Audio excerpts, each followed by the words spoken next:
ಮಹಾಸ್ವಾಮೀಜಿಯವರ 81ನೇ ಹುಟ್ಟುಹಬ್ಬದ ಒಂದು ಜನ್ಮದಿನದ ಪ್ರಯುಕ್ತವಾಗಿ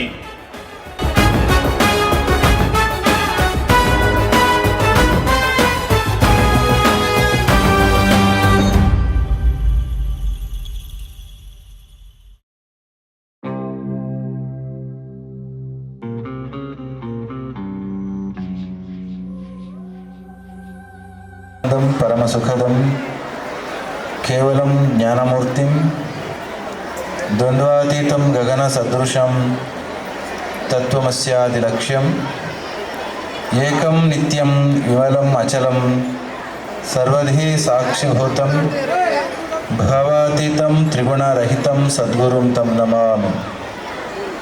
श्रीविद्यां जगतां धात्रीं सर्गस्थितिलयेश्वरीं ನಮಾಮಿ ಲಲಿತಾಂ ನಿತ್ಯಾಮಹ ತ್ರಿಪುರ ಸುಂದರಿ. ಇಂದಿನ ಈ ಪವಿತ್ರ ಕಾರ್ಯಕ್ರಮದಲ್ಲಿ ನಮ್ಮ ನಿಮ್ಮೆಲ್ಲರ ಆರಾಧ್ಯ ದೈವ ಯೋಗಿ ಪದ್ಮಭೂಷಣ ಜಗದ್ಗುರು ಡಾಕ್ಟರ್ ಶ್ರೀ ಬಾಲಗಂಗಾಧರನಾಥ ಮಹಾಸ್ವಾಮೀಜಿಯವರ ದಿವ್ಯ ಚೇತನಕ್ಕೆ ಮನಸ್ಸ ನಮಿಸಿ ಇಂದಿನ ಈ ಕಾರ್ಯಕ್ರಮದ ಉಸ್ತುವಾರಿಯನ್ನು ವಹಿಸಿ ವೇದಿಕೆಯಲ್ಲಿ ಆಸೀನರಾಗಿರ್ತಕ್ಕಂಥ ಶ್ರೀ ಶಂಭುನಾಥ ಸ್ವಾಮಿಗಳ ಉಪಸ್ಥಿತಿ ಇದೆ. ರಾಜ್ಯ ಒಕ್ಕಲಿಗರ ಸಂಘವನ್ನು ಪ್ರತಿನಿಧಿಸಿ ಅಧ್ಯಕ್ಷರಾಗಿ ಪ್ರಸ್ತುತ MLA ಕೂಡ ಆಗಿರ್ತಕ್ಕಂಥ ಶಾಸಕರಾದ ಪ್ರೀತಿಯ ಸದ್ಭಕ್ತರಾದ ಬಾಲಕೃಷ್ಣ ಅವರೇ, ಇದೇ ಕ್ಷೇತ್ರದ ನಮ್ಮ ಹಾಸನ ಕ್ಷೇತ್ರದ ಶಾಸಕರಾದಂಥ ಯುವಕ ಸ್ವರೂಪ್ ಅವರೇ, RTO ಮಂಜೇಗೌಡ್ರೆ, ಗಂಗಾಧರ್ ಅವರೇ, ಮುದ್ದೇಗೌಡರು ಹಿರಿಯರು ಅವರ ಉಪಸ್ಥಿತಿಯೂ ಇದೆ. ಮೋಹನನವರು ಇದ್ದಾರೆ, ಲಕ್ಷ್ಮೀಕಾಂತ್ ಅವರು ನಮ್ಮ ಹಾಸ್ಪಿಟಲ್ನ ಚೀಫ್ ಅವರು ಕೂಡ ಇಲ್ಲಿ ಉಪಸ್ಥಿತರಿದ್ದಾರೆ. ನಿಮ್ಮಗಳನ್ನು ಉದ್ದೇಶಿಸಿ ಕಿಡ್ನಿ ತಜ್ಞರು ಮಾತನಾಡಿದ್ದಾರೆ. ನೂರಾರು ಡಾಕ್ಟರ್ಸ್ಗಳು ಬಂದಂತಹ ಸಾರ್ವಜನಿಕರ ಆರೋಗ್ಯದ ತಪಾಸಣೆಯನ್ನು ಮಾಡ್ತಾ ಇದ್ದಾರೆ. ಮತ್ತು ಎಲ್ಲ ಆಸ್ತಿಕ ಮಹಾಶಯರೇ ಮತ್ತು ಸಂಘ ಕೊಡಮಾಡ್ತಕ್ಕಂಥ ನಮ್ಮ ಕೇಂದ್ರ ಒಕ್ಕಲಿಗರ ಸಂಘ ಕೊಡಮಾಡ್ತಕ್ಕಂಥ ಪ್ರತಿಭಾ ಪುರಸ್ಕಾರದ ಹಣಕ್ಕೆ ಸ್ಕಾಲರ್ಶಿಪ್ಗೆ ಭಾಜನರಾಗಿರ್ತಕ್ಕಂಥ ಪ್ರೀತಿಯ ಮಕ್ಕಳ ಪೋಷಕರಂದರೆ ಮಾಧ್ಯಮ ಸ್ನೇಹಿತರೆ, ಪೂಜ್ಯಗುರು ಶ್ರೀ ಡಾಕ್ಟರ್ ಬಾಲಗಂಗಾಧರನಾಥ ಮಹಾಸ್ವಾಮೀಜಿಯವರ 81ನೇ ಜನ್ಮದಿನೋತ್ಸವ ಮತ್ತು 13ನೇ ಸಂಸ್ಮರಣಾ ದಿನದ ಪವಿತ್ರ ಕಾರ್ಯಕ್ರಮಗಳು 18ನೇ ತಾರೀಕು ಮೊನ್ನೆ ತಾನೇ ಮುಗಿದಿದ್ದಾವೆ. ಆದರೆ ಮಹಾನ್ ಪುರುಷರು ಜಗತ್ತಿಗೆ ಹುಟ್ಟಿ ಬಂದಾಗ ಅವರ ಉಪಸ್ಥಿತಿಯಲ್ಲಿ ಮತ್ತು ಅನುಪಸ್ಥಿತಿಯಲ್ಲಿ physical existence and physical absence ಕ್ರಿಯೆಗಳು ಮಾತ್ರ ನಡೀತಾನೆ ಇರ್ತವೆ, ಸೇವಾ ಕ್ಷೇತ್ರಗಳು ನಡೀತಾನೆ ಇರ್ತವೆ. ಅದರ ಮುಂದುವರಿದ ಭಾಗವಾಗಿ ಇಂದು ಆರೋಗ್ಯ ತಪಾಸಣೆಯ ಕಾರ್ಯಕ್ರಮ ಇದೆ. ರೋಗಿಗಳ ಕಾರ್ಯಕ್ರಮ ಅಲ್ಲ, ಇದು ಆರೋಗ್ಯವನ್ನು ತಪಾಸಣೆ ಮಾಡ್ತಕ್ಕಂಥ ಕಾರ್ಯಕ್ರಮ. ಸಾಮಾನ್ಯವಾಗಿ ದೊಡ್ಡ ಸಮಸ್ಯೆ ಆಗ್ತಕ್ಕಂತಹದ್ದು ರೋಗ ಬರೋದ್ರಿಂದ ಅಲ್ಲ. ರೋಗ ಬಂದುಬಿಟ್ಟಿದೆ, ತಪಾಸಣೆ ಮಾಡ್ಕೊಳ್ಳಿಕ್ಕೆ ಹೊರಟ್ರೆ ಎಲ್ಲಿ ಜನ ತಪ್ಪು ತಿಳ್ಕೊಳ್ತಾರೋ ಅಂತ ತಪ್ಪು ತಿಳ್ಕೊಂಡು ಸಣ್ಣ ಪುಟ್ಟ ಹಳ್ಳಿಗಳಲ್ಲಿ ಹೇಳ್ತಾರೆ, ಉಗುರಲ್ಲಿ ಹೋಗೋದಕ್ಕೆ ಕೊಡ್ಲಿ ತೊಗೊಂಡ್ರು ಅಂತ. ಏನಾದರೂ ಒಂದಿಷ್ಟು ಸಣ್ಣ ಸಮಸ್ಯೆ ಕಂಡ ತಕ್ಷಣವೇ ಡಾಕ್ಟರ್ಸ್ ಇದ್ದಾರೆ. ಈಗಂತೂ ತುಂಬ ಜನ ಡಾಕ್ಟರ್ಸ್ ಇದ್ದಾರೆ, ಒಳ್ಳೆ ಆಸ್ಪತ್ರೆಗಳಿದ್ದಾವೆ. ಅಲ್ಲಿ ಹೋಗಿ ತೋರಿಸ್ಕೊಂಡ್ರೆ ಮುಂದೆ ದೊಡ್ಡ ಕಾಯಿಲೆ ಬರೋದು ತಪ್ಪೇ ಹೋಗ್ತದೆ. ಆದರೆ ಸಣ್ಣ ಸಣ್ಣ ಕಾಯಿಲೆಗಳನ್ನ, ಸಣ್ಣ ಸಣ್ಣ ನೋವುಗಳನ್ನು ತೋರಿಸ್ಕೊಳ್ಳಿಕ್ಕೆ ಆಸ್ಪತ್ರೆ ಕಡೆಗೆ ಸುಡಿದ್ರೆ, ಆಸ್ಪತ್ರೆ ಕಡೆಗೆ ಓಡಾಡಿದರೆ ಏನೋ ಕಾಯಿಲೆ ಆಗಿಬಿಟ್ಟಿದೆ ಅಂತ ಎಲ್ಲಿ ತಪ್ಪು ತಿಳ್ಕೊಳ್ತಾರೋ ಅಂತ ತಪ್ಪು ತಿಳ್ಕೊಂಡು ದೊಡ್ಡ ತಪ್ಪನ್ನು ಮಾಡಿಕೊಡ್ತಾರೆ. ವೈನ್ ಸ್ಟೋರ್ಗಳ ಕಡೆ, ಕುಡಿಯೋದ್ರ ಕಡೆ, ಎಂಡದ ಅಂಗಡಿ ಕಡೆ ಹೋಗಬೇಕಾದ್ರೆ ನಾಚಿಕೆ ಆಗಲ್ಲ, ಮರ್ಯಾದೆ ಹೋಗೋದಿಲ್ಲ. ಆರೋಗ್ಯವನ್ನು, ಮನಸ್ಸನ್ನು ಹಾಳು ಮಾಡ್ತಕ್ಕಂಥ ವ್ಯವಸ್ಥೆಗಳ ಕಡೆಗೆ ಹೋಗಲಿಕ್ಕೆ ಹೇಸಿಗೆ ಆಗೋದಿಲ್ಲ. ಆದರೆ ಆಸ್ಪತ್ರೆಗಳ ಕಡೆಗೆ ಹೋಗಲಿಕ್ಕೆ ಭಯ ಆಗ್ತದೆ ಅಂತ. ನಾನು ಯಾತಕ್ಕೆ ಇಷ್ಟು ಕಟುವಾಗಿ ಹೇಳ್ತಾ ಇದ್ದೀನಿ ಅಂದರೆ, ಒಂದು ಹಂತದಲ್ಲಿ ಏನೂ ಇಲ್ಲದೇ ನಿವಾರಿಸ್ಕೊಳ್ಬಹುದಾಗಿರ್ತಕ್ಕಂಥ ಸಮಸ್ಯೆಗಳನ್ನು ಮುಚ್ಚಿಟ್ಕೊಂಡು ಅವತ್ತಿಟ್ಕೊಂಡು ನಾಚಿಕೆ ಪಟ್ಕೊಂಡು ಮುಂದೆ ದೊಡ್ಡ ಸಮಸ್ಯೆಗಳನ್ನು ಮೈಮೇಲೆ ಬಂದಾಗ ಅವ್ರು ಪಡ್ತಕ್ಕಂಥ ನೋವುಗಳನ್ನು ಕಣ್ಣಾರೆ ಕಂಡು ಅವರು ಪಡ್ತಾ ಇರ್ತಕ್ಕಂಥ ಹಿಂಸೆಯನ್ನು, ಒಂದು ಮಾನಸಿಕವಾದ ಹಿಂಸೆ, ಸಾಮಾಜಿಕ ಹಿಂಸೆ, ಆರ್ಥಿಕ ಹೊರೆ, ಎಲ್ಲ ನೋವುಗಳನ್ನು ಪಡ್ತಾ ಇರ್ತಕ್ಕಂಥದ್ದನ್ನು ಕಣ್ಣಾರೆ ನೋಡೋದ್ರಿಂದ ಸ್ವಲ್ಪ ಮನಸ್ಸಿಗೆ ನೋವಾಗುತ್ತೆ.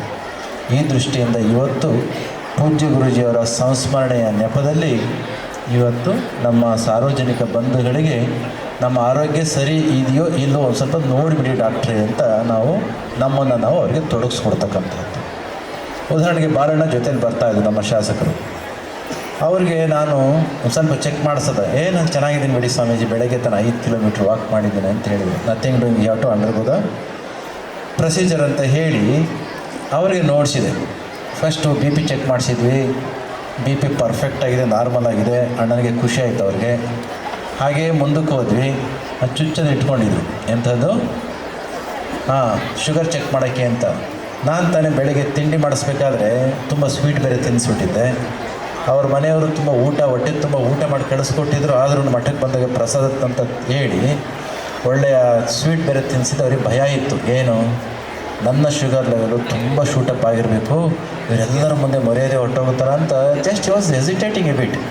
ನಾನು ಹೇಳಿದೆ, nothing doing, when you are with me you have to undergo that procedure ಅಂತ ಹೇಳಿ ಜಸ್ಟ್ ಎ ಪ್ರಿಕ್ ಒಂದೇ ಒಂದು ಸಲ ಹಿಂಗೆ ಅಂದರು, ಕಣ್ಣು ಹಿಂಗೆ ಅಂದರು. ತಕ್ಷಣಕ್ಕೆ ಇನ್ನು 2-3 ನಿಮಿಷಕ್ಕೆ ರಿಸಲ್ಟ್ ಈಚೆಗೆ ಬಂತು. Perfectly it's normal. Even after having eaten so much of sweet, ಅಷ್ಟೆಲ್ಲ ಸ್ವೀಟ್ ತಿಂದರೂ ಕೂಡ ಶುಗರ್ ಎಷ್ಟು ನಾರ್ಮಲ್ ಆಗಿತ್ತು ಅಂತಂದರೆ ಈಗ ಅವರಿಗೆ ನೆಮ್ಮದಿ. ಒಳಗಡೆ ಕಾಯಿಲೆ ಇಟ್ಟುಕೊಂಡು ಕಾಯಿಲೆ ಇಲ್ಲದೇ ಹೋದ್ರೂ ಕೂಡ ಕಾಯಿಲೆ ಇದೆ ಅಂತ ಭಾವಿಸಿ ಬೇರೆಯವ್ರು ಏನು ತಿಳ್ಕೊಳ್ತಾರೋ ಅಂತ ನಡುತ್ತಕ್ಕಂಥದ್ದು ಆ ಮನಸ್ಸು ದೊಡ್ಡ ಕಾಯಿಲೆಯನ್ನು ತಂದು ಕೊಟ್ಬಿಡುತ್ತೆ. ಅದಕ್ಕೆ ಹೇಳ್ತಾರೆ, ದೇಹಕ್ಕೆ ಕಾಯಿಲೆಗಳು ಬರೋದಕ್ಕೂ ಮುಂಚೆ ಕಾಯಿಲೆ ಎಲ್ಲಿ ಬಂದಿರುತ್ತೆ ಗೊತ್ತಾ? ಮನಸ್ಸಿಗೆ ಬಂದುಬಿಟ್ಟಿರ್ತದೆ. More then 90% of present day diseases first they will appear in the mind, at the level of mind. ಮಾನಸಿಕ ಹಂತದಲ್ಲಿ ದೊಡ್ಡ ದೊಡ್ಡ ರೋಗಗಳು ಕಾಣಿಸ್ಕೊಳ್ತವೆ. ಅವಾಗ ಏನಾದರೂ ನಾವು ಸರಿ ಮಾಡ್ಕೊಂಡು ಬಿಡ್ತು ಅಂತಂದರೆ ದೇಹಕ್ಕೆ ಬಂದು ಕಾಣಿಸ್ಕೊಳೋದು ಮರೆನೇ ಆಗೋಗ್ತದೆ. ಈ ದೃಷ್ಟಿಯಿಂದ ಇವತ್ತು ನಮ್ಮ ಸಾರ್ವಜನಿಕರಿಗೆ ಒಂದು ಅವೇರ್ನೆಸ್ನ ಕೊಡಬೇಕು. ಇಲ್ಲಿಗೆ ಹೋಗಿ ಕೈ ಕೊಟ್ಟ ತಕ್ಷಣ ನಿಮಗೇನು ಕಾಯಿಲೆ ಇದೆ ಅಂತಲ್ಲ, ಒಂದಿಷ್ಟು ಚೆಕ್ ಮಾಡಿಸ್ಕೊಂಡ ಹಾಗೆ ಅಂತ. ಓಕೆ, ಆ ದೃಷ್ಟಿಯಲ್ಲಿ ಇವತ್ತು ಕಾರ್ಯಕ್ರಮಗಳು ಇಲ್ಲಿ ನಡೀತಾ ಇದ್ದಾವೆ. ಆರೋಗ್ಯವನ್ನು ಯಾರು ಕೂಡ ನೆಗ್ಲೆಕ್ಟ್ ಮಾಡಲಿಕ್ಕೆ ಹೋಗಬೇಡಿ. ಮೊನ್ನೆ ಒಂದು ನಿಮ್ಮ ಶಾಸಕರಿದ್ದಾರಲ್ಲ MLC ಅವರು, ನಮ್ಮ ಚಂದ್ರಪಟ್ಟಣ ಗೋಪಾಲ ಸ್ವಾಮಿ ಇದ್ರಲ್ಲ, ex-MLC ಅವರು, ಗೋಪಾಲ ಸ್ವಾಮಿ ಬಂದಿಲ್ಲ, ಬರಬೇಕಾಗಿತ್ತು. ಯಾಕೆ ಬಂದಿಲ್ಲ? You should have come here. ಅವರಿಗೆ ರಾತ್ರಿ ಹೊತ್ತು ಒಂದು ಸ್ವಲ್ಪ ಎದೆ ನೋವು ಕಾಣಿಸ್ಕೊಳ್ತಂತೆ. ನಾನು ಸಾಮಾನ್ಯವಾಗಿ ವೇದಿಕೆಗಳಿಗೆ ಹೋದಾಗ ಒಂದು ಮಾತನ್ನೇ ಹೇಳ್ತೇನೆ, ಇವತ್ತು ಹಾರ್ಟ್ ಸಮಸ್ಯೆಗಳು ಅಂತಂದ್ರೆ ಏನೋ ದೊಡ್ಡ ಕಾಯಿಲೆ ಅಂತ ತಿಳ್ಕೊಂಡು ಬಿಟ್ಟಿದ್ದಾರೆ. ಗೊತ್ತಾ ನಿಮಗೆ? ಇದ್ದರೂ ನಿಮಗೂ ಗೊತ್ತಾಗಬೇಕು, ನಮಗೂ ಗೊತ್ತಾಗಬೇಕು. ಖಂಡಿತ it is not a big disease at all. ಮೊನ್ನೆ ಭಾನುವಾರ, ಈಗ ಒಂದು ಕೆಲ ತಿಂಗಳ ಹಿಂದೆ ಅಮೇರಿಕದಿಂದ ಒಬ್ಬ ಹುಡುಗ ಬಂದಿದ್ದ. ಅಮೇರಿಕಾದಲ್ಲಿದ್ದಾನೆ, ನಿಮ್ಮ ಸಂಸ್ಥೆಯಲ್ಲಿ ಓದಿದ್ದಾನೆ, ಮಠದಲ್ಲಿ ಅಮೇರಿಕಕ್ಕೆ ಹೋಗಿದ್ದ. ಮೇಲೆ ಕತ್ತಿ 20 ಸ್ಟೆಪ್ಸ್ ಹಿಡಿದಿದ್ದ. ಇವಾಗ ಸ್ವೆಟಿಂಗ್, ಬಟ್ಟೆ ಎಲ್ಲ ಒದ್ದೆ ಆಗೋಗ್ಬಿಟ್ಟಿದೆ, ಮೇಲೆಲ್ಲ ಬಟ್ಟೆ ಒದ್ದೆ ಆಗಿಬಿಟ್ಟಿದೆ. ನನಗೆ ಡೌಟ್ ಬಂತು, ಈ must be suffering some from disease, heart disease ಅಂತ. ತಕ್ಷಣಕ್ಕೆ ನಮ್ಮ ಶಿವಕುಮಾರ್ ಆ ಕಡೆ ಕೊಡ್ತಿದ್ದಾರಲ್ಲ, COH, ಆಮೇಲೆ ನಮ್ಮ ಧರ್ಮೇಂದ್ರ ಇಲ್ಲೆಲ್ಲ ಇರಬೇಕು, ನಮ್ಮ ಈ ಊರಿನ ಮಣ್ಣಿನ ಮಗನೇ, ಅವರಿಗೆ ಫೋನ್ ಮಾಡಿ ಭಾನುವಾರ ಆದ್ರೂ ಇವ್ರನ್ನ ಕಳಿಸ್ಕೊಡ್ತೇನೆ, ಒಂದು ಸ್ವಲ್ಪ ಚೆಕ್ ಮಾಡಿರಿ ಅಂತ ಹೇಳಿದೆ. 10 ನಿಮಿಷಕ್ಕೆ ಆಸ್ಪತ್ರೆಗೆ ಹೋದರು. ಎಲ್ಲಿಂದ? ಚಿಂಚಗಿರಿ ಮಠದಿಂದ ಜಸ್ಟ್ ಇಟ್ಸ್ 10 minutes ಡ್ರೈವ್. ಅಲ್ಲಿಗೆ ಹೋದ್ಮೇಲೆ ಭಾನುವಾರದ ಹೊತ್ತಿನಲ್ಲೂ ಕೂಡ ಜಸ್ಟ್ ಒಂದು ECG ಮಾಡಿದರು. ಸ್ವಲ್ಪ ಯಾಕೋ ವೇರಿಯೇಷನ್ ಕಾಣ್ತು. ನನಗೆ ಫೋನ್ ಮಾಡಿದರು, ಹೇಳಿದೆ ಏನು ತೊಂದರೆ ಇಲ್ಲ, ಒಂದಿಷ್ಟು ಆಂಜಿಯೋಗ್ರಾಮ್ ಮಾಡಿಬಿಡಿ ಅಂತ ಹೇಳಿದೆ. ಓಕೆ, ಆಂಜಿಯೋಗ್ರಾಮ್ಗೆ ಕ್ಯಾಥ್ಲಾಬ್ಗೆ ಕರ್ಕೊಂಡೋಗಿ ಅವರು ಒಂದು ಪ್ರೊಸೀಜರ್ನ ಮಾಡೋ ಹೊತ್ತಿಗೆ ಎಷ್ಟು ನಿಮಿಷ ಗೊತ್ತಾ? 15ರಿಂದ 20 ನಿಮಿಷ. ಅದು ಹೋಗಿ ಚೆಕ್ ಮಾಡ್ತು, 99% heart block. Got it? 99% block ಆಗಿದೆ. ಈಗ ಮನೆಯವ್ರು ಯಾರು ಸಿಗ್ನೇಚರ್ ಹಾಕಬೇಕು, ಒಂದು ಸ್ಟೆಂಟ್ ಹಾಕಿಬಿಟ್ರೆ ಮುಗಿದೋಯ್ತದು. ನಿಮಗೆ ಹೇಗೆ ಗೊತ್ತಾ? ಈ ಟೈರ್ ಇರ್ತಾವಲ್ಲ, ಟೈರ್ ಪಂಕ್ಚರ್ ಆದರೆ ಏನು ಮಾಡ್ತೀರಿ? ಒಳಗಡೆ ಟ್ಯೂಬು ಪಂಕ್ಚರ್ ಆದರೆ ತಕ್ಷಣಕ್ಕೆಲ್ಲ ತೆಗಿತಾರೆ, ಎಲ್ಲ ಬಿಚ್ಚುತ್ತಾರೆ. ಓಕೆ, ಬಿಚ್ಚಿಬಿಟ್ಟು ಕೊನೆಗೆ ಅದನ್ನ ಇದು ಮಾಡಿಬಿಟ್ಟು ಪಂಕ್ಚರ್ ಆಗೋದು ನೋಡಿದ್ರಲ್ಲ, ಹಿಂಗೆಲ್ಲ ಹೊರದ್ಬಿಟ್ಟು ಒಂದಿಷ್ಟು ತೊಗೊಂಡು ಬಂದು ಹಿಂಗೆ ನಿಂತ್ಬಿಟ್ಟು ಬ್ಲೋ ಹೊಡೆದ್ಬಿಟ್ಟು ಕಳಿಸ್ಕೊಡ್ತಾರೆ. ಇಷ್ಟೇ ಕೆಲಸ ನಿಮ್ಗೆ ಹಾರ್ಟ್ಗೆ ಆಗ್ತಕ್ಕಂತಹದ್ದು. ಅವನಿಗೆ ಕೇವಲ ಎಲ್ಲ 30-40 ನಿಮಿಷದ ಅವಧಿ ಒಳಗಡೆ ಹಾರ್ಟ್ ಚೆಕ್ ಮಾಡಿ 99% ಬ್ಲಾಕ್ ಆಗಿದ್ದಕ್ಕೆ ಒಂದು ಸ್ಟಂಟ್ ಹಾಕಿ ಕೊನೆಗೆ ಒಂದು 2-3 ಗಂಟೆ ಆಸ್ಪತ್ರೆಲಿ ಇಟ್ಕೊಂಡು ಮನೆಗೆ ಕಳಿಸ್ಕೊಟ್ರು, ಆರಾಮಾಗಿದ್ದಾನೆ. ಒಂದು ವೇಳೆ ಅವನೇನಾದ್ರು ನಾಚಿಕೆ ಪಟ್ಕೊಂಡು ನಾನು ಆಸ್ಪತ್ರೆಗೆ ಹೋಗ್ಬಿಟ್ರೆ ಯಾರು ಏನು ಅಂದ್ಕೊಳ್ತಾರೋ ಅಂತಂದರೆ, ಯಾರು ಏನು ಅಂದ್ಕೊಳ್ತಾರೋ ಅಂತ ತಿಳ್ಕೊಳೋಕ್ಕೂ ಕೂಡ ಅವ್ನು ಬದುಕಿರೋದಿಲ್ಲ. ಯಾವಾಗ ಜಾಸ್ತಿ ಯಾಮಾರಲಿಕ್ಕೆ ಹೋದರೆ, ಎಸಿಟೇಟ್ ಮಾಡಲಿಕ್ಕೆ ಹೋದರೆ, ಆ ಹುಡುಗನಿಗೆ ಬಂತು ವಿದಿನ್ 30-40 ಮಿನಿಟ್ಸ್ ಅವನ ಆರೋಗ್ಯ ಸರಿ ಹೋಯಿತು. ಈಗ ಆರಾಮಾಗಿ ಓಡಾಡ್ಕೊಂಡಿದ್ದಾನೆ. ಕಳಕಳಿಯ ಮನವಿ ಏನಂತಂದರೆ, ಯಾರಿಗೋ ಸಮಸ್ಯೆ ಆಗೋದು ಮುಖ್ಯ ಅಲ್ಲ. ನೀವು ಒಬ್ಬೊಬ್ಬರೇ ಆದರೆ ಏನು ತೊಂದರೆ ಇಲ್ಲ. ಇವತ್ತು ಸಮಾಜದಲ್ಲಿ ಯಾರು ಕೂಡ ಒಬ್ಬರಲ್ಲ, ಹೌದಾ? ಸಂಘಜೀವಿ, ಮನೆ ಇದೆ, ಸಂಸಾರ ಇದೆ, ಸಂಬಂಧಿಕರಿದ್ದಾರೆ, ಸ್ನೇಹಿತರಿದ್ದಾರೆ, ಬಂಧುಗಳಿದ್ದಾರೆ, ಇವರೆಲ್ಲರಿಗೂ ಕೂಡ ಮತ್ತು ಸಮಾಜ ಇದೆ, ದೊಡ್ಡ ಆಸ್ತಿ, ವ್ಯಕ್ತಿ ದೊಡ್ಡ ಆಸ್ತಿ. ಈ ಕಾರಣಕ್ಕೋಸ್ಕರ ಪ್ರತಿಯೊಂದು ಕಾಯಿಲೆಯನ್ನು ಕೂಡ ಸಣ್ಣ ಪುಟ್ಟ ಸಮಸ್ಯೆ ಬಂದ ತಕ್ಷಣ ಹೇಳಿಬಿಟ್ಟೆ ಹೋಗಿ ನಾನು ಸ್ವಲ್ಪ ಆಸ್ಪತ್ರೆಗೆ ಹೋಗಿ ಬರ್ತೀನಿ, ಕಾಯಿಲೆ ಇದೆ ಅಂದರೆ ಕಾಯಿಲೆ ಅಂದರೆ ಜಸ್ಟ್ ರೆಗ್ಯುಲರ್ ಚೆಕಪ್. ಯಾವಾಗ ದೊಡ್ಡ ದೊಡ್ಡವ್ರು ಈ ಕೆಲಸ ಮಾಡಲಿಕ್ಕೆ ಹಿಡಿತಾರೋ ಆಗ ಕೆಳ ಅಂತಲಿರ್ತಕ್ಕಂಥವ್ರು ಅವರು ಕೂಡ ಧೈರ್ಯವಾಗಿ ಹೋಗಿ ಚೆಕ್ ಮಾಡಿಸ್ಕೊಳ್ಳಿಕ್ಕೆ ಅವಕಾಶ ಆಗ್ತದೆ. ಈಗ ಉದಾಹರಣೆಗೆ ಶಿವಕುಮಾರ್ ಇದಲ್ವ ಆ ಕಡೆ, so is hospital chief of your Adichunchanagiri Mahasamsthana Math. Even ಈ ಹಿಮ್ಸೆಲ್ಫ್ ಅಂಡರ್ಗೋ ಒಂದು ತಿಂಗಳಿಗೆ ಒಂದು ಸಲ ಚೆಕ್ ಮಾಡಿಸ್ಕೊಳ್ತಿರ್ತಾರೆ. ಯಾಕೆ ಮಾಡಿಸ್ಕೊಳ್ತಾರೆ? ಮನೆಯಲ್ಲಿ ಅಮ್ಮ ಚೆನ್ನಾಗಿದ್ದರೆ ಮಕ್ಕಳು ಚೆನ್ನಾಗಿರ್ತಾರೆ, ಹೌದಾ? ಅಮ್ಮನಿಗೇನೋ ಆರೋಗ್ಯ ಕೆಡ್ತು ಅಂದರೆ ಇಡೀ ಮನೆಯಿಂದ ಸೂತ್ಕ ಇದ್ದಂಗೆ. ಅಪ್ಪನಿಗೆ ಒಂದಿಷ್ಟು ಆರೋಗ್ಯ ಕೆಟ್ಟರೆ ಏನು ತೊಂದರೆ ಇಲ್ಲ, ಅವ್ರು ಕೆಡಬೇಕು ಅಂತ ನಾನು ಹೇಳ್ತಾ ಇಲ್ಲ. ಆದರೆ ಮನೆಯಲ್ಲಿ ತಾಯಿಗೇನಾದರೂ ಆರೋಗ್ಯ ಕೆಡ್ತು ಅಂತಂದರೆ ಮನೆ ಒಲೆ ಉರಿಯುತ್ತಾ ನಿಂತು ಹೋಗ್ತದೆ. ಒಲೆ ಯಾವಾಗ ಉರಿತದೋ ಹೊಟ್ಟೆಯ ಅಗ್ನಿ ಅಂದರೆ ಹೊಟ್ಟೆಯ ಹಸಿವಿಗೆ ಊಟ ಹಾಕೋದು ನಿಂತು ಹೋಗ್ತದೆ. ಈ ಕಾರಣಕ್ಕೋಸ್ಕರ ಮನೆಯಲ್ಲಿ ಅಮ್ಮ ಚೆನ್ನಾಗಿರಬೇಕು, ಆಸ್ಪತ್ರೆಯಲ್ಲಿ ಡಾಕ್ಟ್ರು ಚೆನ್ನಾಗಿರಬೇಕು. ಆಸ್ಪತ್ರೆ ಡಾಕ್ಟ್ರು ಚೆನ್ನಾಗಿದ್ದರೆ ರೋಗಿಗಳನ್ನ ಚೆನ್ನಾಗಿ ನೋಡ್ಕೊಳ್ತಾರೆ, ಅಮ್ಮ ಮನೆಯಲ್ಲಿ ಚೆನ್ನಾಗಿದ್ದರೆ ಮಕ್ಕಳನ್ನ ಚೆನ್ನಾಗಿ ನೋಡ್ಕೊಳ್ತಾರೆ. ಈ ಒಂದು ದೃಷ್ಟಿಯಿಂದ ತಿನ್ನೋ ಆಹಾರ ಅದ ಕಡೆ ಸ್ವಲ್ಪ ಗಮನ ಕೊಡಿ ಮತ್ತು ಇಂತಹ ವ್ಯವಸ್ಥೆಗಳಿದ್ದಾಗ ಬಂದು ಉಪಯೋಗಿಸ್ಕೊಳ್ಳಿ. ಇಲ್ಲಿ ಆಗಲಿಲ್ಲ ನಿಮ್ಮ ಚುಂಚನಗಿರಿ ಮಠ ಯಾವಾಗಲೂ ಕೂಡ ಸಹಜವಾಗಿಯೇ ತೆರ್ಕೊಂಡಿರ್ತದೆ. ಬಂದು ಆ ಟ್ರೀಟ್ಮೆಂಟ್ನ ತೆಗೆದುಕೊಳ್ಳಿ. ನಾನು ನಮ್ಮ ಗೋಪಾಲ ಸ್ವಾಮಿಯವ್ರ ವಿಚಾರ ಹೇಳ್ತಾ ಇದ್ದಲ್ವ, 12 ಗಂಟೆಯಲ್ಲಿ ಎದೆ ನೋವು ಕಾಣಿಸ್ಕೊಳ್ತಂತೆ. ನನಗೆ ಗೊತ್ತೇ ಇಲ್ಲ. ನಮ್ಮ ಆಸ್ಪತ್ರೆಗೆ ರಾತ್ರಿ ಹೊತ್ತು ಫೋನ್ ಮಾಡಿದರೆ ಬಂದು ರಾತ್ರಿ ಅಡ್ಮಿಟ್ ಆಗಿ ಬೆಳಗಿನ ಜಾವ 6 ಗಂಟೆ ಹೊತ್ತಿಗೆ ಒಂದು ಸ್ಟೆಂಟ್ ಹಾಕ್ಸ್ಕೊಂಡು ಒಂದು ಸ್ಟೇಟ್ಮೆಂಟ್ ಕೊಟ್ಬಿಟ್ಟು 2 ಗಂಟೆಗೆ ಆರಾಮ ಮನೇಲಿ ಬಂದು ಬೆಂಗಳೂರು ವಿಧಾನಸೌಧಕ್ಕೆ ಹೋಗಿ ರಾಜಕೀಯ ಮಾಡ್ತಾಯಿದ್ರು. ಯಾರು? ಗೋಪಾಲ ಸ್ವಾಮಿ. ಯಾಕೆ ಈ ಮಾತನ್ನೇ ಹೇಳಿದೆ? ಇಷ್ಟೊಂದು ಸರಳವಾಗಿರ್ತಕ್ಕಂಥ ಕಾಯಿಲೆಗಳನ್ನು ತುಂಬ ದೊಡ್ಡ ಕಾಯಿಲೆಗಳು ಅಂತ ಭಾವಿಸಿ ನಾವು ದೊಡ್ಡ ಕಾಯಿಲೆಗಳನ್ನ ತಂದುಕೊಡ್ತೇವೆ. ದೊಡ್ಡ ಕಾಯಿಲೆ ಅಂತ ಇರೋದಿಲ್ಲ. ಇವತ್ತು ಕಿಡ್ನಿಯ ವಿಚಾರಕ್ಕೆ ಎಲ್ಲ ನೋಡ್ತಾ ಇದ್ದೀರಿ. ಇಲ್ಲಿ ಈಗಲೂ ಅಷ್ಟೇ, ಕಿಡ್ನಿಯ ತಪಾಸಣೆಗೆ ಬಂದಿದ್ದೀರಿ ಅಂದರೆ ಕಿಡ್ನಿ ಹಾಳಾಗೋಗಿದೆ ಅಂತ ಏನಿಲ್ಲ. ಅದು ಅವರು ನಿಮ್ಮ ಪ್ರೊಸೀಜರ್ಸ್ನ ಈಗಾಗಲೇ ಆಗಿದ್ದಿದ್ರೆ ಬ್ಲಡ್ನ ಪ್ಯಾರಾಮೀಟರ್ಸ್ನೆಲ್ಲ ನೋಡ್ತಾರೆ. ಅದರೊಳಗೆ ಹೆಚ್ಚು ಕಡಿಮೆ ಇದ್ದದ್ದು ಅಂತ ಅವರು ಸಜೆಸ್ಟ್ ಮಾಡ್ತಾರೆ. ಹೀಗೆ ನಿನ್ನ ಜೀವನ ಕ್ರಮವನ್ನು, ಊಟದ ಕ್ರಮವನ್ನು, ಕುಡಿಯೋ ಕ್ರಮವನ್ನು, ಕುಡಿಯೋದು ಅಂದರೆ ನೀರು ಮತ್ತು ಹಾಲು ಎಂಥದ್ದು ಇದ್ದರೆ ಅದನ್ನು ಕೂಡ ಕಡಿಮೆ ಮಾಡಿಕೊಡಿ. ಇದೆಲ್ಲ ಒಂದು ಸಿಸ್ಟಮ್ಯಾಟಿಕ್ಕಾಗಿ ಒಂದು ಡಿಸಿಪ್ಲಿನ್ನ ಶಿಸ್ತನ್ನು ಹೇಳಿ ಕಳಿಸ್ಕೊಡ್ತಾರೆ. ಅದನ್ನು ಮುಗಿಸಿದರೆ, ಅದನ್ನು ಮಾಡಿದ್ಯಾದರೆ ಕಾಯಿಲೆ ನಿಂತೇ ಹೋಗ್ತದೆ. ಜಸ್ಟ್ ನಾವು ಸ್ವಾಮಿಗಳನ್ನು ಕರ್ಕೊಂಡು ಹೋಗಿದ್ರು ಒಂದು ರೌಂಡ್ಸು. ಕಳೆದ ಒಂದು 2-3-5 ವರ್ಷದಿಂದ ಆತನಿಗೆ ಟ್ರಾನ್ಸ್ಪ್ಲಾಂಟ್ ಆಗಿದೆ. ಕಿಡ್ನಿಯನ್ನು ಪಾಪ ಹೆಣ್ಮಗಳು ಕೊಟ್ಟಿದ್ದಾರೆ, ಸ್ವಂತ ಹೆಂಡ್ತಿನೇ ಮ್ಯಾಚ್ ಮಾಡ್ಕೊಂಡು ಕೊಟ್ಟಿದ್ದಾರೆ. ಕೊಟ್ಟಮೇಲೆ ಮತ್ತೆ ಬಂದು ನಾನು ಹೊಟ್ಟೆ ನೋಯುತ್ತೆ ಅಂತ ಹೇಳ್ತಾ ಇದ್ದ. ನಾನು ಡಾಕ್ಟ್ರಿಗೆ ಕೇಳಿದೆ, ಪಾಪ ಆ ಹೆಣ್ಮಗಳು ಮಾಡಿದ ತ್ಯಾಗಕ್ಕೆ ಬೆಲೆ ಇಲ್ದಂಗೆ ಆಗೋಯ್ತಲ್ಲ. ಆ ಹೆಣ್ಮಗಳು ಕಿಡ್ನಿ ಕೊಟ್ಟಿದ್ದಾಳೆ ಹೆಂಡ್ತಿ, ಇವತ್ತಿನಿಗೆ ಹೊಟ್ಟೆ ನೋವು ಅಂತ ಬರ್ತಾ ಇದ್ದಾನೆ, ಏನು ಡಾಕ್ಟ್ರಿ ಅಂತ ಕೇಳಿದೆ. ಆವಾಗ ಡಾಕ್ಟ್ರು ಹೇಳಿದರು, ಆತನ ಮುಂದೆನೇ ಹೇಳಿದರು, ಈ ಮನುಷ್ಯ ಏನು ಮಾಡಿದ್ದಾನೆ, ಕಿಡ್ನಿ ಟ್ರಾನ್ಸ್ಪ್ಲಾಂಟ್ ಆದಮೇಲೆ ಜೀವನ ಕ್ರಮ ಹೇಗಿರಬೇಕು ಅಂತ ಎಲ್ಲ ಲಿಸ್ಟ್ ಬರ್ಕೊಟ್ಟಿದ್ವಿ. ಯಾವ್ಯಾವ ಮಾತ್ರೆ ತೆಗೆದುಕೊಳ್ಬೇಕು, ಏನು ಕುಡಿಬೇಕು, ಏನು ಕುಡಿಬಾರ್ದು, ಏನು ಸೇದಬೇಕು, ಏನು ಸೇದಬಾರ್ದು. ನೀನು ದಿನ ಒಂದೊಂದು 10 ಬಿಂದಿಗೆ ನೀರು ಸೇದಪ್ಪ ಅಂತ ಹೇಳಿದ್ದೆ, 10 ಸಿಗರೇಟ್ ಸೇದ್ತಾ ಕೊಡ್ತಿದ್ದೆ ನಾನು. ಓಕೆ, ಏನೇನು ತಿನ್ನಬೇಕು ಏನು ತಿನ್ನಬಾರ್ದು ಅಂತ ಹೇಳಿ ಕಳಿಸಿದ್ದೆ. ಕೊನೆಗೆ ಇದು ಹೋಗಲಿ ಹಾಳಾಗೋಗಲಿ ಮಾತ್ರೆ ತೊಗೊಳೋದನ್ನು ನಿಲ್ಲಿಸ್ಬಿಟ್ಟಿದ್ದಾನೆ. ಜಸ್ಟ್ 1 ಮಂತ್ ಈ ಸ್ಟಾಪ್ ಟೇಕಿಂಗ್ ದ ಮೆಡಿಕೇಷನ್. ತೆಗೆದುಕೊಳ್ಬೇಕಾಗಿರ್ತಕ್ಕಂಥ ಮಾತ್ರೆಗಳನ್ನು ತುಂಬ ಚೆನ್ನಾಗಿ ಆಗ್ಬಿಟ್ಟೆ ಅಂತ ಅಂದ್ಬಿಟ್ಟು ಎಲ್ರಿಗೂ ತೋರಿಸ್ಕೊಳ್ಳಿಕ್ಕೋಸ್ಕರ ತೆಗೆದುಕೊಳ್ಬೇಕಾಗಿರ್ತಕ್ಕಂಥ ಮಾತ್ರೆನ 1 ತಿಂಗಳು ನಿಲ್ಲಿಸ್ತಾ ಈಗ ಹೊಟ್ಟೆ ನೋವು ಅಂತ ಅಲ್ದಾಡ್ತಾ ಇದ್ದಾನೆ. ಅದಕ್ಕೆ ಡಾಕ್ಟರ್ಸ್ ಹತ್ರ ಬಂದಾಗ ಕೆಲವೊಂದು ಅಂಶಗಳನ್ನ ಹೇಳಿಕೊಡ್ತಾರೆ. ಅದನ್ನು ನಿತ್ಯ ನಿರಂತರವಾಗಿ ಅನುಸರಿಸಿದ್ದೆ ಆದರೆ ನಮ್ಮ ಆರೋಗ್ಯ ನಮ್ಮ ಹತ್ರನೇ ಇರ್ತದೆ. ನಮ್ಮ ಆರೋಗ್ಯ ನಮ್ಮ ಹತ್ರ ಇದ್ದಾಗ ದೇಹ ಚೆನ್ನಾಗಿರ್ತದೆ. ದೇಹ ಚೆನ್ನಾಗಿದ್ದರೆ ಈ ಜಗತ್ತಿನಲ್ಲಿ ನಮ್ಮ ಬದುಕು ತುಂಬ ಚೆನ್ನಾಗಿರ್ತದೆ.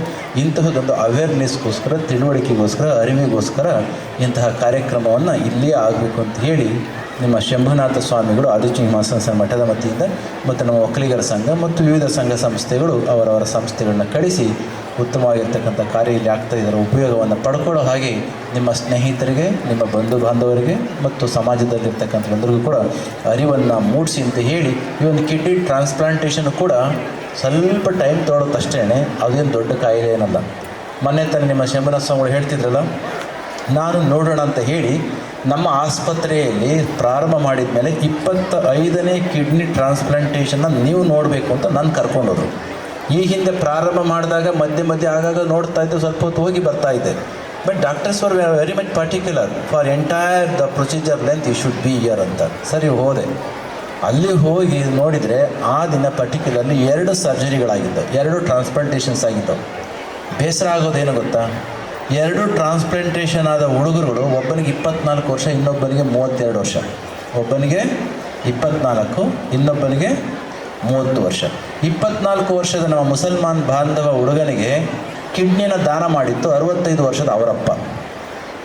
32 ವಯಸ್ಸಿನ ಇನ್ನೊಬ್ಬ ನಮ್ಮ ಭಕ್ತನ ಹುಡುಗನಿಗೆ ದಾನ ಮಾಡಿತ್ತು 58 ವರ್ಷದ ಅವರಪ್ಪ. ಅಪ್ಪಂದರಿಗೆ ಆರೋಗ್ಯವನ್ನು ನೋಡ್ಕೊಳ್ಬೇಕಾಗಿರ್ತಕ್ಕಂಥ ಮಕ್ಕಳುಗಳು ಅಪ್ಪದಿರ ಹತ್ರನೇ ಅವ್ರಿಗೆ ಜನ್ಮ ಕೊಟ್ಟಿತ್ತು ಸಾಲದು ಅಂತಂದ್ಬಿಟ್ಟು ದೇವರು ಕೊಟ್ಟು ಕಳಿಸಿರ್ತಕ್ಕಂಥ ಅಥವಾ ಅವರ ಅಪ್ಪ ಅಮ್ಮ ಕೊಟ್ಟು ಕಳಿಸಿರ್ತಕ್ಕಂಥ ಅವ್ರ ಕಿಡ್ನಿಯನ್ನು ಕಿತ್ಕೊಳ್ತಕ್ಕಂಥ ಸ್ಥಿತಿಗೆ ನಮ್ಮ ಯುವ ಜನಾಂಗ ಹೋಗ್ತಾ ಇದೆ ಅಂತಂದರೆ, ದುಡ್ಡು ಕಿತ್ಕೊಳ್ಳಿ, ಚಿಂತೆ ಇಲ್ಲ, ಆಸ್ತಿ ಕಿತ್ಕೊಳ್ಳಿ. ದೇವರು ಅವ್ರ ಅಪ್ಪದಿರು ಕೊಟ್ಟಿರ್ತಕ್ಕಂಥ ದೇಹದ ಒಳಗಡೆ ಇರ್ತಕ್ಕಂಥ ಅಂಗಾಂಗಗಳನ್ನು ಕೂಡ ಕಿತ್ಕೊಳ್ತಕ್ಕಂಥ ಅಶಿಸ್ತಿನ ಜೀವನವನ್ನು ನಡೆಸ್ಲಿಕ್ಕೆ ಹೋಗ್ತಾ ಇದ್ರಿಂದ ಎಷ್ಟು ಬೇಸರ ಆಗುತ್ತಲ್ವ. ಈ ದೃಷ್ಟಿಯಿಂದ ಆರೋಗ್ಯದ ಕಡೆ ಗಮನವನ್ನು ಕೊಡಿ. ಕಿಡ್ನಿ ಟ್ರಾನ್ಸ್ಪ್ಲಾಂಟೇಷನ್ ನೋಡಿ, ಅಲ್ಲಿ ಒಬ್ಬ ಡೋನರ್, ಅಪ್ಪನೋ ಅಮ್ಮನೋ ಅಥವಾ ಯಾರೋ ಅದು ಕೊಡ್ತಕ್ಕಂಥವ್ನು, ಈ ಕಡೆ ರೆಸಿಪಿಯೆಂಟ್. ಅವನ ಹತ್ರ ತೆಗೆದುಕೊಂಡು ಈತನಿಗೆ ಹಾಕ್ಲಿಕ್ಕೆ ಎಲ್ಲ ಒಟ್ಟು ಸೇರಿಸಿದರೆ ಒಂದು 3 ರಿಂದ 4 ಗಂಟೆ ಹೆಚ್ಚು ಅಂದರೆ ಬೇಕಾಗುತ್ತೆ. ಎಷ್ಟು? ಒಂದು 3 to 4 hours. ಈ 3-4 ಗಂಟೆ ಒಳಗಡೆ ಎಷ್ಟೊಂದು ಚಂದವಾಗಿ ನಮ್ಮ ಡಾಕ್ಟರ್ಸು ಆಪ್ರೇಟ್ ಮಾಡ್ತಾರೆ, ಪ್ರೊಸೀಜರ್ ಮಾಡ್ತಾರೆ, ಟ್ರಾನ್ಸ್ಪ್ಲಾಂಟ್ ಮಾಡ್ತಾರೆ ಅಂತಂದರೆ ಏನೂ ತೊಂದರೆ ಇಲ್ದಂಗೆ ಮಾಡ್ತಾರೆ. ಅದಕ್ಕೆ ಎಲ್ಲೆಲ್ಲೋ ಹೋಗಿ ನೀವು ಆರೋಗ್ಯವನ್ನು ಹಾಳು ಮಾಡ್ಕೊಳ್ಳಿಕ್ಕೆ ಹೋಗ್ಬಿಡಿ, ಆರೋಗ್ಯದ ಜೊತೆ ಹಣವನ್ನು ಕೂಡ ಹಾಳು ಮಾಡ್ಕೊಳ್ಳಿಕ್ಕೆ ಹೋಗ್ಬಿಡಿ. ಅವರು ಹೇಳಿದರು, ಬೆಂಗಳೂರಂಥ ದೊಡ್ಡ ದೊಡ್ಡ ಬೇರೆ ಬೇರೆ ಆಸ್ಪತ್ರೆಗೆ ಹೋದರೆ 10 ರಿಂದ 14 ಲಕ್ಷ 12 ಲಕ್ಷ ರೂಪಾಯಿ ಹಣವನ್ನು ಖರ್ಚು ಮಾಡಬೇಕಾಗಿ ಬರ್ತದೆ. ಅದೇ ನಿಮ್ಮ ಚಿಂಚನಗಿರಿ ಆಸ್ಪತ್ರೆಗೆ ಸರಿಯಾಗಿರ್ತಕ್ಕಂಥ ಡಾಕ್ಯುಮೆಂಟ್ಸ್ ತೆಗೆದುಕೊಂಡು ಹೋದರೆ ಕೇವಲ 2 ಲಕ್ಷದಲ್ಲಿ 2.5 ಲಕ್ಷದಲ್ಲಿ ನಿಮಗೆ ಟ್ರೀಟ್ಮೆಂಟನ್ನು ಕೊಟ್ಟು ಕಳಿಸ್ತಾರೆ. ಅಷ್ಟೊಂದು ಚಾರ್ಜ್ ಮಾಡ್ತಾರೆ. 2.5 ಲಕ್ಷ ಅಂತಂದರೆ just you compare with 12 lakhs, 12 ಲಕ್ಷ ಜೊತೆ ಕಂಪೇರ್ ಮಾಡಿ ನೋಡಿ. ಆಮೇಲೆ 4 ಲಕ್ಷ ನಿಮ್ಮ ಅದು ಹಾರ್ಟಿನ ಜೊತೆ ಕಂಪೇರ್ ಮಾಡಿ ನೋಡಿ. ಅಲ್ಲಿಯ 4 ಲಕ್ಷದಲ್ಲಿ ಇಲ್ಲಿ 60,000 80,000 ರೂಪಾಯಿಲಿ ಮಿನಿಮಮ್ ಚಾರ್ಜಸ್ ಇರ್ತವೆ. ಇದಕ್ಕೋಸ್ಕರ ಇದು ಆಲ್ಮೋಸ್ಟ್ ಫ್ರೀ ಇದ್ದಾಗೇ ಇದರ ಉಪಯೋಗವನ್ನು ನೀವೆಲ್ಲರೂ ಕೂಡ ಪಡ್ಕೊಂಡು ನಿಮ್ಮೆಲ್ಲರಿಗೂ ಕೂಡ ತಿಳಿಸಿ ಈ ಅರಿವಿನ ಕೆಲಸವನ್ನು ನೀವೆಲ್ಲರೂ ಕೂಡ ಮಾಡಬೇಕು ಅಂತ ಹೇಳಿ, ಕೊನೆಯದಾಗಿ ನಮ್ಮ ಸ್ಕಾಲರ್ಶಿಪ್ಸ್ ತೆಗೆದುಕೊಳ್ಳಿಕ್ಕೆ ನಮ್ಮ ಒಕ್ಕಲಿಗರ ಸಂಘದ ವತಿಯಿಂದ ಮಕ್ಕಳೆಲ್ಲರೂ ಕೂಡ ರೆಡಿ ಇದ್ದೀರಿ. ತುಂಬ ಸಂತೋಷ. ನೀವು ಚೆಂದ ಓದಿರೋದಕ್ಕೋಸ್ಕರ, ನಿಮ್ಗೆ ಅರ್ಹತೆ ಇರೋದಕ್ಕೋಸ್ಕರ ಇವತ್ತು ಸ್ಕಾಲರ್ಶಿಪ್ಪನ್ನು ಸಂಘ ಕೊಡುತ್ತೆ. ಆದರೆ ಹೋದ ನಂತರದಲ್ಲಿ, ಇಲ್ಲಿಂದ ಹೋದ ನಂತರದಲ್ಲಿ ಯಾರ್ಯಾರು ಕೇವಲ ಸಂಘ ಅಂತ ಅಲ್ಲ, ಅಪ್ಪ ಅಮ್ಮಂದಿರ ಆದಿಯಾಗಿ, ಪ್ರಕೃತಿ ಆದಿಯಾಗಿ, ಪ್ರೀತಿಯನ್ನು ತೋರಿಸಿದವರ ಆದಿಯಾಗಿ, ಸಮಾಜದಲ್ಲಿ ಆಸ್ತಿಯನ್ನು ಕಾಳಜಿಯನ್ನು ಕಳಕಳಿಯನ್ನು ತೋರಿಸಿದವರ ಆದಿಯಾಗಿ ಎಲ್ಲರಿಗೂ ಕೂಡ ಕೃತಜ್ಞತೆಯನ್ನು ಸ್ವಲ್ಪ ಅರ್ಪಿಸ್ತಕ್ಕಂಥ ಒಂದು ಗ್ರ್ಯಾಟಿಟ್ಯೂಡ್ ಎಂಬ ಆಟಿಟ್ಯೂಡನ್ನು ನೀವು ಸರಿಯಾಗಿ ಇಟ್ಕೊಳ್ಳಿ. ಐನ್ಸ್ಟೈನ್ ಹೇಳ್ದಲ್ವಾ, your attitude is going to decide, it is not just your aptitude which is going to decide your ultimate altitude ಅಂತ. ಆಲ್ಟಿಟ್ಯೂಡ್ ಅಂದರೆ ಎತ್ತರ ಅಂತ, ಆಪ್ಟಿಟ್ಯೂಡ್ ಅಂದರೆ ನಿಮ್ಮ ಬುದ್ಧಿಮತ್ತೆ ಮತ್ತು ಪ್ರಜ್ಞೆ ಅಂತ, ಮತ್ತು ಆಟಿಟ್ಯೂಡ್ ಅಂದರೆ ಸನ್ನಡತೆ. ನಿಮ್ಮ ಸನ್ನಡತೆ ನಿಮ್ಮ ಬದುಕಿನ ಎತ್ತರವನ್ನು ರೂಪಿಸುತ್ತೆ ಮತ್ತು ಸರಿಯಾದ ರೀತಿ ಕಟ್ಟುತ್ತೆ, ಕೇವಲ ನಿಮ್ಮ ಅಹಮ್ಮಿನ ವರ್ತನೆಗಳು ಅಲ್ಲ. ಅದಕ್ಕೆ it is not just your aptitude, it is your right attitude which decides your ultimate altitude. ಅಂತಹದ್ದೊಂದು ಸನ್ನಡತೆಯ ಕಾರ್ಯಕ್ಕೆ ನಿಮ್ಮನ್ನು ಬಾಧ್ಯರನ್ನಾಗಿ ಮಾಡಿಸ್ಲಿಕ್ಕೆ ಅವರು ಸ್ಕಾಲರ್ಶಿಪ್ಪನ್ನು ಕೊಡ್ತಾಯಿದ್ದಾರೆ. ಅದರ ಕಾರ್ಯಕ್ರಮವನ್ನು ಈಗ ನಾವು ಪ್ರಾರಂಭ ಮಾಡೋಣ ಅಂತ ಹೇಳಿ ಬಂದಂಥ ಎಲ್ಲರಿಗೂ, ಮೇಲೆ ಕೆಳಗೆ ಅಲ್ಲಿ ಇಲ್ಲಿ ಓಡಾಡ್ತಾ ಇರ್ತಕ್ಕಂಥ ರೋಗಿಗಳು ಅಂತ ಹೇಳೋದಿಲ್ಲ, ತಪಾಸಣೆಗೆ ಬಂದಂಥ ಆಸಕ್ತ ಬಂಧುಗಳಿಗೆ ಮತ್ತು ತಮ್ಮ ಬಿಡುವಿಲ್ಲದ ಕಾರ್ಯಕ್ರಮಗಳಲ್ಲಿ ಕೂಡ ಬಂದಂಥ ಡಾಕ್ಟರ್ಸ್ಗಳಿಗೆ, ಅವರ ಜೊತೆ ಇರತಕ್ಕಂಥ ನರ್ಸಸ್ಗೆ ಮತ್ತು ಹೆಲ್ತ್ ಕೇರ್ ಎಲ್ಲ ವರ್ಗದ ಹೆಲ್ತ್ ಕೇರ್ ವರ್ಕರ್ಸ್ಗೆ ಆಶೀರ್ವಾದವನ್ನು ಭೈರವನ ಆಶೀರ್ವಾದವನ್ನು, ಗುರುಗಳ ಆಶೀರ್ವಾದವನ್ನು ನಾನು ಪ್ರಾರ್ಥನೆಯನ್ನು ಮಾಡಿ, ನಾನು ಈಗಾಗಲೇ ಹೇಳಿದೆ, ನಮ್ಮ ಆಸ್ಪತ್ರೆಗಳ ಜೊತೆಯಲ್ಲಿ ಹಲವಾರು ಆಸ್ಪತ್ರೆಗಳು ಇಲ್ಲಿಗೆ ಬಂದಿದ್ದಾವೆ. ಉದಾಹರಣೆಗೆ ಕಿದ್ವಾಯಿ ಆಸ್ಪತ್ರೆ ಬಂದಿದೆ, ನಮ್ಮ Kempegowda Kempegowda institute of medical science ಬಂದಿದೆ, ಮತ್ತು BJS ಅಪೋಲೋ ಆಸ್ಪತ್ರೆ ನಮ್ಮ ಮೈಸೂರಿನದ್ದು ಬಂದಿದೆ. ನಿಮಾನ್ಸ್ ಗೊತ್ತಲ್ಲ, ನಿಮಾನ್ಸ್ ಅಂತ ಕೇಳಿದ್ರಲ್ಲ, ನಿಮಾನ್ಸ್ ಅಂತ ಆಸ್ಪತ್ರೆ ಬಂದಿದೆ. ಮಿಂಟೋ ಕಣ್ಣಿನ ಆಸ್ಪತ್ರೆ ಬಂದಿದೆ, NFI ಆಸ್ಪತ್ರೆ ಬಂದಿದೆ. ಸೋ ಮೆನಿ ಹಾಸ್ಪಿಟಲ್ಸ್ ಆರ್ ಅಂತಹ ಎಲ್ಲ ಆಡಳಿತ ಮಂಡಳಿಯವರಿಗೆ ಬಂದಂಥ ಡಾಕ್ಟರ್ಸ್ಗಳಿಗೆ, ಪ್ರಿನ್ಸಿಪಾಲ್ಗಳಿಗೆ, ಮೆಡಿಕಲ್ ಸೂಪರಿಂಟೆಂಡೆಂಟ್ಗಳಿಗೆ ಮತ್ತು ವಿವಿಧ ಕ್ಷೇತ್ರದ ಸೂಪರ್ ಸ್ಪೆಷಾಲಿಟಿ ತಜ್ಞರಿಗೆ ಧನ್ಯವಾದಗಳನ್ನ ಹೇಳಿ ನನ್ನ ಮಾತು ಮುಗಿಸ್ತೇನೆ. ಜೈ